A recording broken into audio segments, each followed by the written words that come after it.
April 2 ప్రపంచ దేశాలపై సుంకాలతోటి America అధ్యక్షుడు విరుచుకుపడిన రోజు. వాణిజ్యంతో ప్రపంచ దేశాలు అగ్రరాజ్యాన్ని దోచేస్తున్నాయని ఆరోపిస్తూ డొనాల్డ్ ట్రంప్ ఏకంగా 100 దేశాలపై సుంకాల కత్తిని విసిరాడు.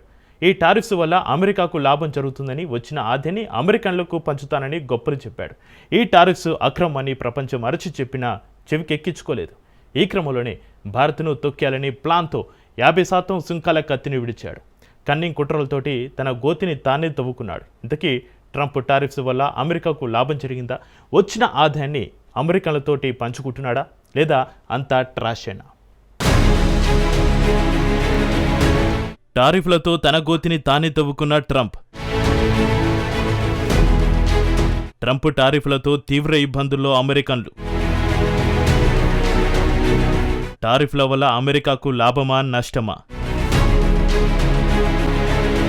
డొనాల్డ్ ట్రంప్ కన్నింగ్కు కేర్ ఆఫ్ అడ్రస్. ఆయన చేసేది ఒకటి, చెప్పేది మరొకటి. తన మాట వినని దేశాలపై కుట్రలకు తెరలేపుతూ కన్నింగ్ ప్లాన్ చేశాడు. తన మాటే శాసనమని, తన మాటే ప్రపంచం మొత్తం వినాలని అనుకుంటాడు. అలా వినని దేశాలపై కుట్రలు పన్నుతాడు. అలాగే ఇప్పుడు ప్రపంచంలోని దేశాలపై సుంకాల కత్తిని దూశాడు. ప్రపంచంలోని అగ్రదేశాలతో పోటీ పడుతున్న భారత్పై కన్నేశాడు. భారత్ను తొక్కేయాలని చేయని ప్రయత్నం లేదంటే నమ్మండి. ఇందులో భాగంగానే టారిఫ్స్ పేరుతో దెబ్బ కొట్టాలని ట్రై చేశాడు. 50% సుంకాలు విధించాడు. దీంతో భారత్ పని అయిపోయిందని అందరూ భావించారు. కానీ భారత్ ఇలాంటి ఒడిదుడుకులను ఎన్నో ఎదుర్కొంది. ఎన్నో దోపిడీలు, యుద్ధాలను చవిచూసింది. వాటన్నిటినీ తట్టుకుని భారత్ సగర్వంగా నిలిచింది. చివరికి భారత్ను నాశనం చేయాలనుకున్న వాళ్ళే చరిత్రహీనులుగా మిగిలిపోయారు. ఇప్పుడు కూడా ట్రంప్ అదే ప్రయత్నం చేస్తున్నాడు. అతడికి ఇప్పటికే స్వదేశంలో మ్యూజిక్ మొదలైంది. దేశంలో సంక్షోభాలను ప్రపంచం గుర్తించకుండా ఉండేందుకు సుంకాల యుద్ధానికి దిగాడు.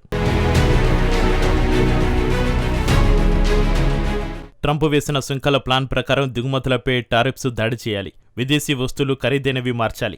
దీంతో అమెరికన్ వినియోగదారులు అమెరికన్ ఉత్పత్తుల వైపు మొగ్గు చూపుతారు.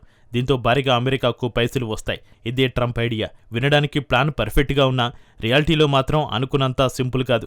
వాస్తవ పరిస్థితుల్లో ట్రంప్ ఆలోచనలకు విరుద్ధం. ట్రంప్ వాణిజ్య యుద్ధం ఆర్థిక బూమరంగంగా మారింది. ట్రంప్ ట్రేడ్ వార్ ప్రపంచాన్ని అతలాకుతలం చేస్తుంది. అది ఒకందుకు నిజమే. కానీ అదే సమయంలో అమెరికన్లు కూడా అంతే ప్రభావాన్ని చవిచూస్తున్నారు. ఆ విషయాన్ని ట్రంప్ విస్మరించాడు. ఇప్పుడు ట్రంప్ పరిస్థితి అన్న వస్త్రాల కోసం పోతే ఉన్న వస్త్రాలు ఊడిపోయినట్టుగా మారింది. ఎందుకంటే సుంకాలను విధిస్తే అమెరికాకు సంపద విలువ వస్తాయని ట్రంప్ అంచనా వేశాడు. అమెరికన్లకు స్వర్ణయుగం వస్తుందని నమ్మబలికాడు. ప్రపంచ దేశాలపై సుంకాలతో విరుచుకుపడ్డాడు. కానీ అసలు నిజం అది కాదు. సుంకాల ప్లాన్ బ్యాక్ ఫైర్ అయింది. ట్రంప్ విధించిన అవే టారిఫ్స్ అమెరికన్ల జేబులను గుల్లా చేశాయి. ఖర్చులు తడిసి మోపడయ్యాయి.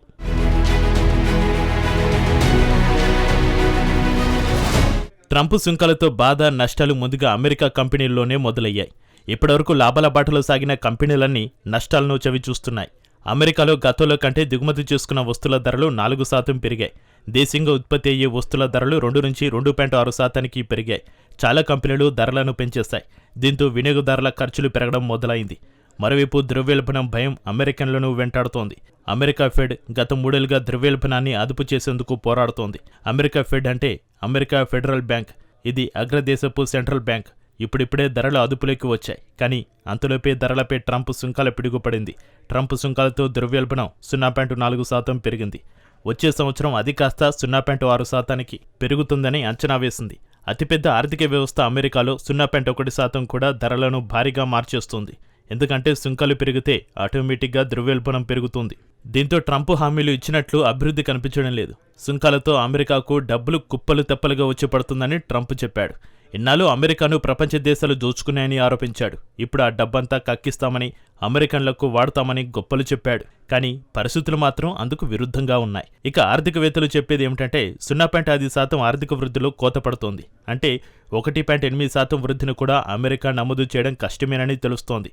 ఇది కూడా చిన్న నెంబరే కదా అనిపించవచ్చు. కానీ 30 లక్షల కోట్ల డాలర్ల ఆర్థిక వ్యవస్థకు 0.5% అయినా భారీగానే ప్రభావం ఉంటుంది. దేశంలో వస్తువుల ధరలు పెరగడంతో అమెరికన్ల జేబులు గుల్లవుతున్నాయి. మరోవైపు భారత్పై ట్రంప్ వేసిన ప్లాన్ కూడా డిజాస్టర్ అయింది. భారత్పై 50% విధించిన సుంకాలతో భారత్ ఏమాత్రం భయపడడం లేదు.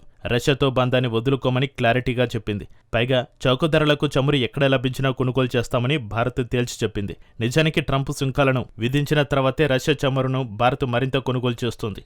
దీనికి కారణం రష్యా బ్యారెల్ చమురుపై $3 ఆఫర్ను ప్రకటించింది. ట్రంప్ సుంకాలు ఆగస్టు 27 నుంచి అమల్లోకి వచ్చాయి. అయితే ఆగస్టులో మొదటి 20 రోజుల పాటు రోజుకు 15 లక్షల బ్యారెల చమురును భారత్ దిగుమతి చేసుకుంది.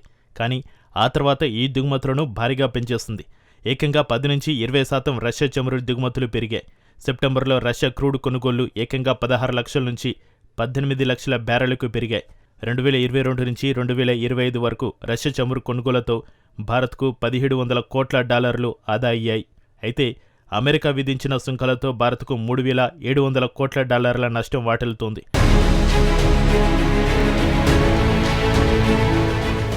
అమెరికా నష్టాన్ని పూడ్చుకునేందుకే రష్యా చమురు కొనుగోలును భారత్ పెంచింది. సో రష్యా చమురును అధికంగా కొనుగోలు చేస్తే సుమారు $2,000 కోట్ల పైనే భారత్కు ఆదా అవుతోంది. అమెరికాకు ఎగుమతి అయ్యే వస్తువులను విదేశీయంగా విక్రయించేలా మోడీ ప్రభుత్వం చర్యలు తీసుకుంది. ఇవేవీ ట్రంప్ పట్టించుకోవడం లేదు. ఒకవేళ 100% సుంకాలను భారత్పై ట్రంప్ విధిస్తే ఇండియా కొత్తగా నష్టపోయేది ఏమీ ఉండదు. ట్రంప్ సుంకాలతో అమెరికా స్వర్ణయుగం అవ్వడం దేవుడేరు, కానీ ఇబ్బందులు రాకుండా ఉంటే చాలు అనుకుంటున్నారు అమెరికన్లు. కానీ ట్రంప్ ఇవేవీ పట్టించుకోకుండా రోజురోజుకు తన పరువును తానే తీసుకుంటున్నాడు. సుంకాలతో రెచ్చిపోయి ప్రజలను దారుణమైన పరిస్థితుల్లోకి నెట్టేశాడు ట్రంప్. అమెరికాకు స్వర్ణయుగం తెస్తానని చెప్పి అధోగతి పాల్చేస్తున్నాడు. ట్రంప్ తీరుతో ఇప్పటికే ఆర్థిక సంక్షోభం, రుణ వలయంలో చిక్కుకున్న అమెరికాకు మరిన్ని ఇక్కట్లు తప్పవు.